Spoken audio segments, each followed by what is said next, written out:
Chapter 5, The Best Way to Start a New Habit.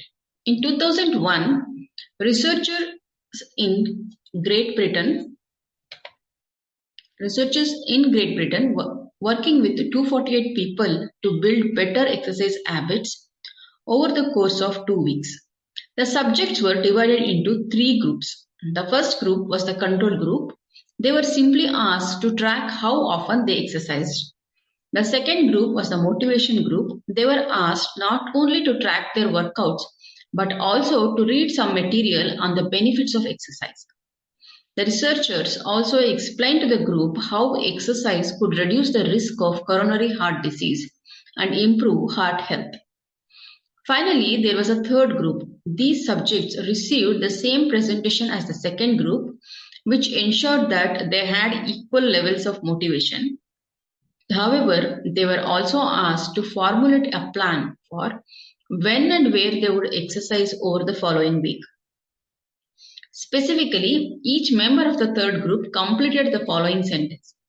During the next week, I will partake in at least 20 minutes of vigorous exercise on so-and-so day at so-and-so time in place.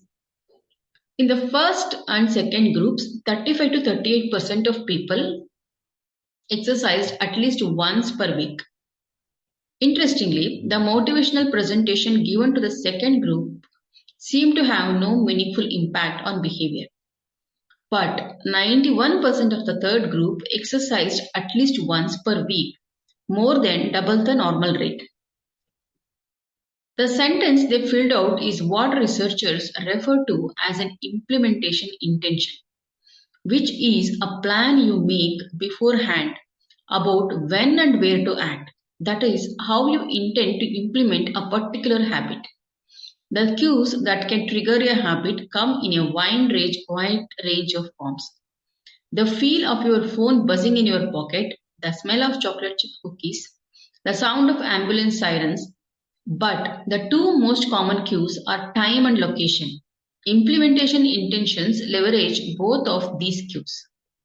Broadly speaking, the format for creating an implementation intention is when situation X arises, I will perform response Y. Hundreds of studies have shown that implementation intentions are effective for sticking to our goals. Whether it is writing down the exact time and date of when you will get a flu shot or recording the time of your colonoscopy appointment, they increase the odds that people will stick with habits like recycling, studying, going to sleep early, and stopping smoking.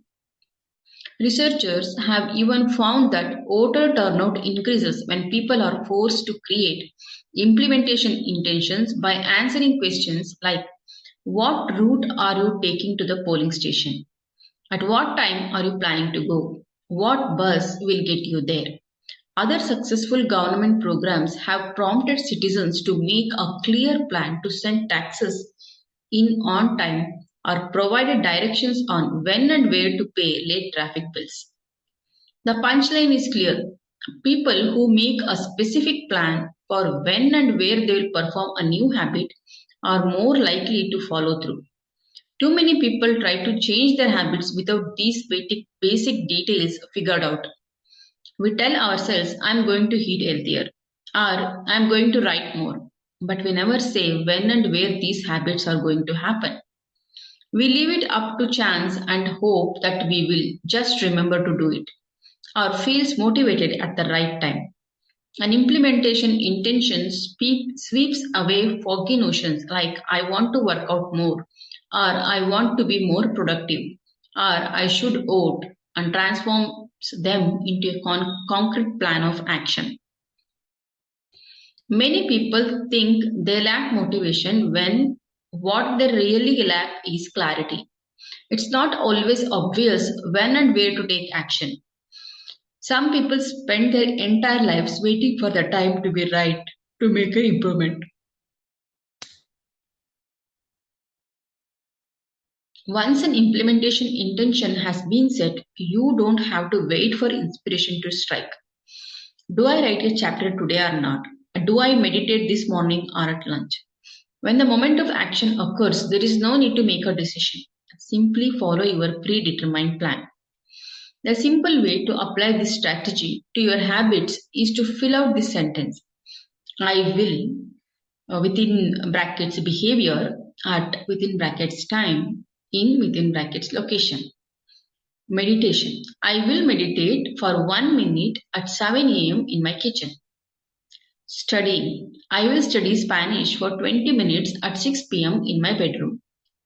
Exercise. I will exercise for 1 hour at 5 p.m. in my local gym. Marriage. I will make my partner a cup of tea at 8 a.m. in the kitchen. If you aren't sure when to start your habit, try the first day of the week, month, or year. People are more likely to take action at those times because hope is usually higher. If we have hope, we have a reason to take action. A fresh start feels motivated. There is another benefit to implementation intentions. Being specific about what you want and how you will achieve it helps you say no to things that derail progress, distract your attention, and pull you off course. We often say yes to little requests because we are not clear enough about what we need to be doing instead. When your dreams are big, it's easy to rationalize little exceptions all day long and never get around to the specific things you need to do to succeed. Give your habits a time and a space to live in the world. The goal is to make the time and location so obvious that with enough repetition, you get an urge to do the right thing at the right time, even if you can't say why. As the writer Jason Sweeks noted, obviously, obviously, you are never going to just work out without conscious thoughts. But like a dog salivating at a bell, maybe you start to get antsy around the time of day you normally work out. There are many ways to use implementation intentions in your life and work. My favorite approach is one I learned from Stanford professor B.J. Fogg, and it is a strategy I refer to as habit stacking. Habit stacking, a simple plan to overall your habits. The French philosopher Denis Diderot lived nearly his entire life in poverty, but that all changed one day in 1765. Diderot's daughter was about to be married and he could not afford to pay for the wedding. Despite his lack of wealth, Diderot was well known for his role as the co-founder and writer of Encyclopedia, one of the most comprehensive encyclopedias of the time. When Catherine the Great, the Empress of Russia, heard of Diderot's financial troubles, her heart went out to him. She was a book lover and greatly enjoyed his encyclopedia.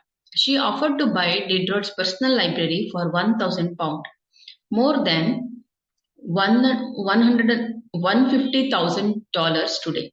Suddenly, Diderot had money to spare. With his new wealth, he not only paid for the wedding but also acquired a scarlet robe for himself. Diderot's scarlet robe was beautiful, so beautiful, in fact, that he immediately noticed how out of place it seemed when surrounded by his more common possessions. He wrote that there was no more coordination, no more unity, no more beauty between his elegant robe and the rest of his stuff. Diderot soon felt the urge to upgrade his possessions. He replaced his rug with one from Damascus. He decorated his home with expensive sculptures. He bought a mirror to place above the mantel and a better kitchen table. He tossed aside his old straw chair for a leather one. Like falling dominoes, one purchase led to the next. Diderot's behavior is not uncommon. In fact, the tendency for one purchase lead to another one has a name, the Diderot effect. The Diderot effect states that obtaining a new possession often creates a spiral of consumption that leads to additional purchases. You can spot this pattern everywhere. You buy a dress and have to get new shoes and earrings to match. You buy a couch and suddenly question the layout of your entire living room. You buy a toy for your child and soon find yourself purchasing all of the accessories that go with it. It's a chain reaction of purchases. Many human behaviors follow this cycle. You often decide what to do next based on what you have just finished doing. Going to the bathroom leads to washing and drying your hands, which reminds you that you need to put the dirty towels in the laundry. So you add laundry detergent to the shopping list, and so on. No behavior happens in isolation. Each action becomes a cue that triggers the next behavior. Why is this important? When it comes to building a new habit, you can use the connectedness of behavior to your advantage. One of the best ways to build a new habit is to identify a current habit you already do each day and then stack your new behavior on top. This is called habit stacking. Habit stacking is a special form of an implementation intention. Rather than pairing your new habit with a particular time and location, you pair it with a current habit. This method, which was created by BJ Fogg as part of his Tiny Habits program, can be used to design an obvious cue for nearly any habit. The habit stacking formula is after within a bracket current habit, comma I will within a bracket new habit. For example, meditation. After I pour my cup of coffee each morning, I will meditate for 1 hour. After I take off my work shoes, I will immediately change into my workout clothes. Gratitude. After I sit down to dinner, I will say one thing I am grateful for that happened today. Marriage. After I get into a bed at night, I will give my partner a kiss. Safety. After I put on my running shoes, I will text a friend or family member where I am running and how long it will take. The key is to tie your desired behavior into something you already do each day. Once you have mastered this basic structure, you can begin to create larger stacks by chaining small habits together. This allows you to take advantage of the natural momentum that comes from one behavior leading to the next, a positive version of the Diderot effect.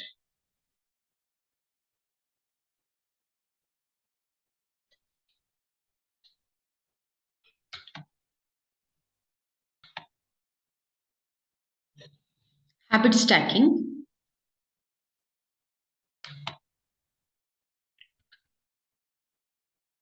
Habit stacking increases the likelihood that you will stick with a habit by stacking your new behavior on top of an old one.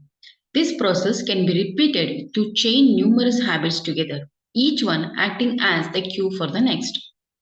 Your morning routine habit stack might look like this.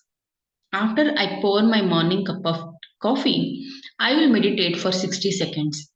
After I meditate for 60 seconds, I will write my to do list for the day. After I write my to do list for the day, I will immediately begin my first task. Or consider this habit stacking in the evening. After I finish eating dinner, I will put my plate directly into the dishwasher. After I put my dishes away, I will immediately wipe down the counter. After I wipe down the counter, I will set out my coffee mug for morning tomorrow. You can also insert new behaviors into the middle of your current routines. For example, you may already have a morning routine that looks like this. Wake up, then make my bed, then take a shower. Let's say you want to develop the habit of reading more each night. You can expand your habit stack and try something like this. Wake up, then make a bed, then place a book on my pillow and take a shower. Now, when you climb into bed each night, a book will be sitting there waiting for you to enjoy.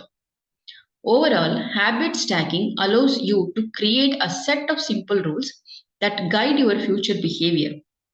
It is like you always have a game plan for which action should come next. Once you get comfortable with this approach, you can develop general habit stacks to guide you whenever the situation is appropriate. Exercise. When I see a set of stairs, I will take them instead of using the elevator. Social skills. When I walk into a party, I will introduce myself to someone I don't know yet. Finances. When I want to buy something over $100, I will wait 24 hours before purchasing. Healthy eating. When I serve myself a meal, I will always put veggies on my plate first.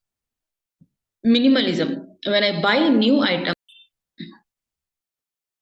mood. When the phone rings, I will take one deep breath and smile before answering. Forgetfulness. When I leave a public place, I will check the table and chairs to make sure I don't leave anything behind. No matter how you use this strategy, the secret to creating a successful habit stacking is selecting the right cue to kick things off.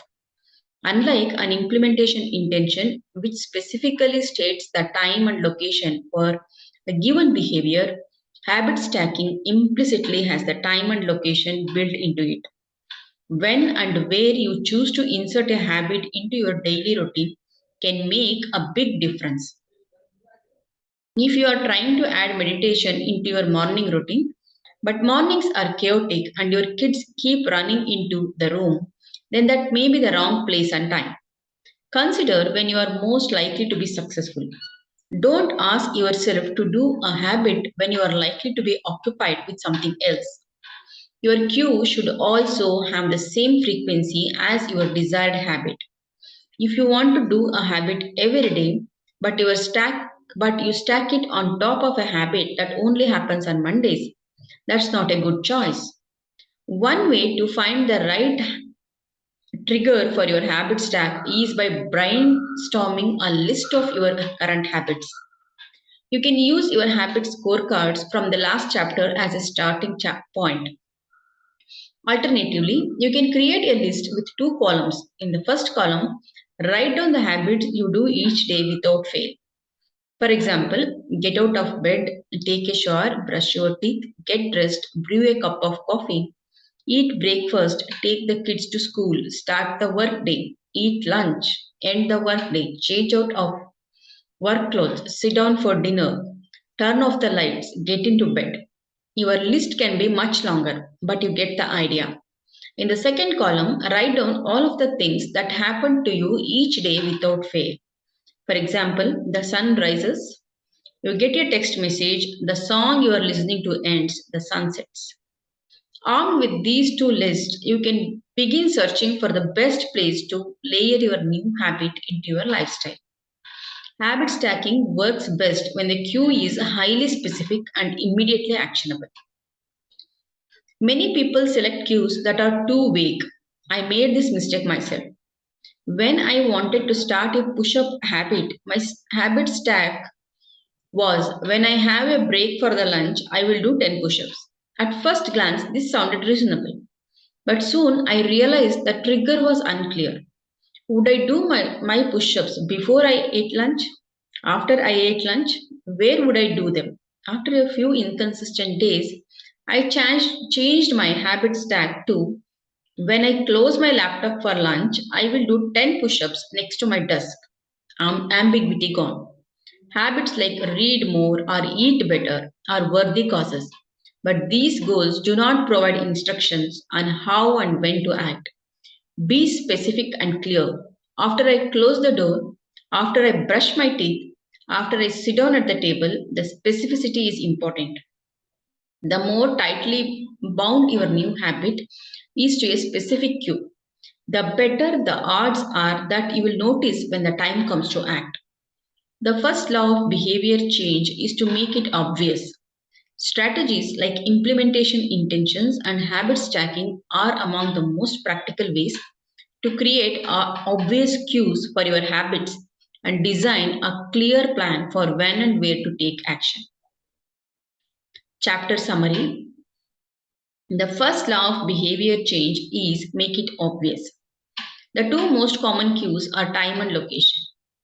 Creating an implementation intention is a strategy you can use to pair a new habit with a specific time and location. The implementation intention formula is I will behavior at dash time in dash location. Habit stacking is a strategy you can use to pair a new habit with a current habit. The habit stacking formula is after uh, within brackets current habit, comma I will. within a brackets new habit. This is end of chapter 5. Thank you.